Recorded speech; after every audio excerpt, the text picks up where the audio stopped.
Qu'est-ce qu'un REIT et comment y investir? Le fameux Real Estate Investment Trust. Comme vous l'avez bien compris, on se situe dans le secteur de l'immobilier et l'immobilier a toujours été un très bon investissement si vous savez comment, quand et où acheter. Il y a des gens qui s'opposent à ce type d'investissement parce qu'ils se disent que c'est trop coûteux, c'est trop gourmand en temps et qu'ils n'ont pas forcément l'envie et le capital de base pour investir. Et avec les REIT, c'est une excellente solution pour pouvoir avoir des bons retours sur investissement via l'immobilier sans se prendre la tête avec tout l'administratif et sans se prendre la tête évidemment avec la constitution d'un capital de base. Donc c'est une solution intermédiaire qui va vous permettre de faire des placements dans l'immobilier et en ayant quand même des bénéfices qui en découlent. Pour investir dans des REIT, ce que je vous conseille c'est de passer par une plateforme, par un courtier en ligne. Je vous propose Trade Republic dans l'espace des commentaires, dans la description plutôt. Trade Republic c'est une plateforme qui est très intéressante puisque vous pouvez faire des plans d'épargne programmés et avoir des frais zéro dessus. Et en plus de ça, vous n'avez absolument rien à penser parce que tous les mois à une date que vous-même vous définissez, vous faites votre investissement de manière automatique. Et ce qui est très intéressant également, c'est que si de manière générale dans une banque classique vous devez acheter l'intégralité de l'action, là sur Trade Republic ce que vous allez faire c'est pouvoir acheter une fraction de l'action. Par exemple Reality Income, c'est une action dont je vais vous parler tout à l'heure, elle se situe aux alentours des 55-56 euros. Si vous voulez l'acheter tous les mois, vous pouvez simplement mettre 10 euros, donc il va vous acheter une quote-part de l'action. Mais bref, c'est tout pour la parenthèse, on va en revenir au REIT. Donc déjà, REIT c'est comme je l'ai dit, Real Estate Investment Trust. Ça a vu le jour aux États-Unis dans les années 1960 et ce sont des entreprises qui sont cotées en bourse et qui ont pour objectif de créer un patrimoine immobilier. Donc forcément, elles permettent de générer des bénéfices de location et des profits sur le long terme. Et ce qui est excellent, c'est que ces actions vont verser des dividendes aux investisseurs. Le REIT va fonctionner de la manière suivante en fait. Il s'agit d'investir directement dans l'immobilier par la détention d'actions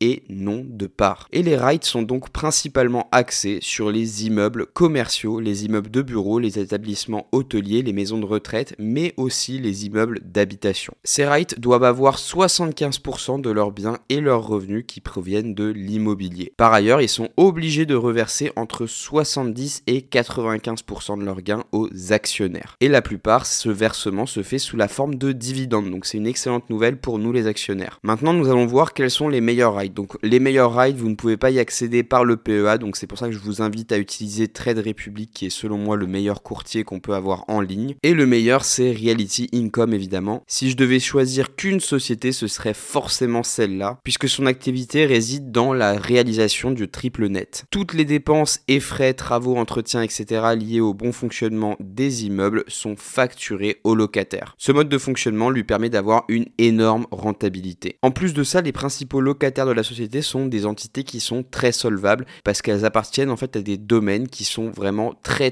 peu fluctuants comme la pharmacie, l'alimentation ou le bricolage. Ce qu'il faut savoir sur Reality Income, c'est qu'elle est l'une des seules REIT à verser depuis plus de 25 ans des dividendes mensuels et non trimestriels. En plus de ça, ces dividendes sont en constante augmentation, ce qui lui confère quand même le titre d'aristocrate du dividende et c'est extrêmement intéressant puisque actuellement le rendement du dividende est d'environ 4%. Ensuite, on en a un autre qui est pas mal dans l'immobilier d'infrastructure télécom, c'est American Tower. C'est le leader mondial dans les pylônes pour infrastructures de télécommunications. Elle construit des tours et met ensuite en location les emplacements aux opérateurs télécoms. Ces derniers vont pouvoir par la suite émettre leur réseau, téléphone, internet, télévision, etc. Donc en ce moment, ce qui est très intéressant, c'est qu'elle profite du fort besoin de développement du numérique ainsi que de la 5G. Son rendement actuel de dividende est faible, environ 2%. Par contre, il y a une forte croissance annuelle de plus de 10% par an depuis 2011. Ensuite, dans le secteur de l'immobilier de santé, on a National Health Investor.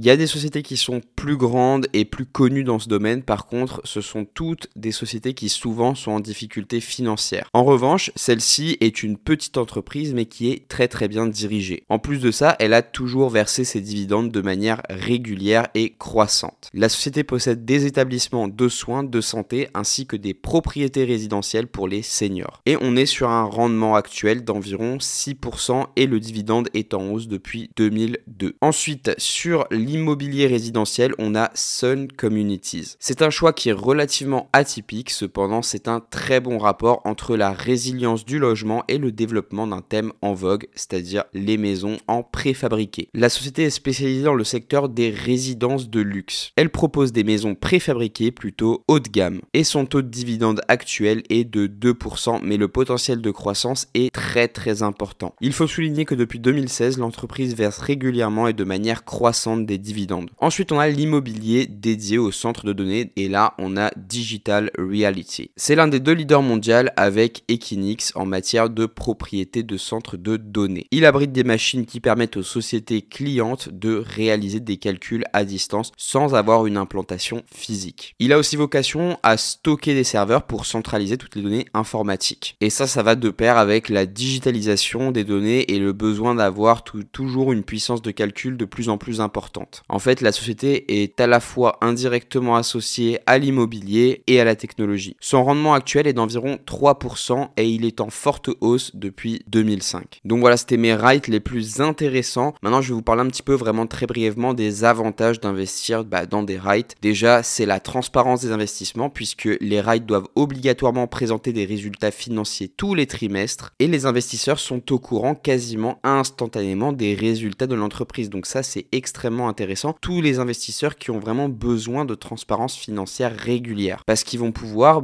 faire des prévisions pour l'entreprise vraiment très simplement. Ensuite, ça nous permet de faire un investissement diversifié puisque les REIT vont effectuer des placements dans toutes les régions du monde. Et en plus de ça, ils construisent de l'immobilier qui est diversifié. On l'a vu, ça a trait à différents secteurs, que ce soit la santé, le pharmaceutique, que ce soit les télécoms, que ce soit le stockage de données. Vraiment, on a toute une palette de choix d'investissement. C'est très intéressant puisque en bourse, le principe de base, c'est la diversification. Ensuite, on a aussi en avantage une rentabilité qui est très intéressante et qui peut parfois atteindre les 10%. Et ça, c'est dû au fait que les REIT sont obligés de verser 90% du total de leurs revenus aux actionnaires. Donc là, pour le coup, ceux qui veulent se constituer un revenu passif, c'est extrêmement intéressant pour eux puisqu'ils peuvent être certains qu'on va avoir une régularité dans le versement puisque ça va permettre de dire qu'on va avoir des dividendes qui sont fixes et plutôt prévisibles. Et pour la plupart, ils sont versés de manière mensuelle. Il y a des inconvénients également, notamment le fait que vous avez peu ou pas d'effet de levier qui provient d'un prêt immobilier contrairement à un investissement locatif direct que vous auriez fait. En plus de ça, vous n'êtes pas non plus épargné par les aléas de l'immobilier comme les vacances, les loyers impayés, les diminutions de valeur de l'immobilier, etc. Et ces aléas peuvent faire baisser la valeur des biens, ce qui a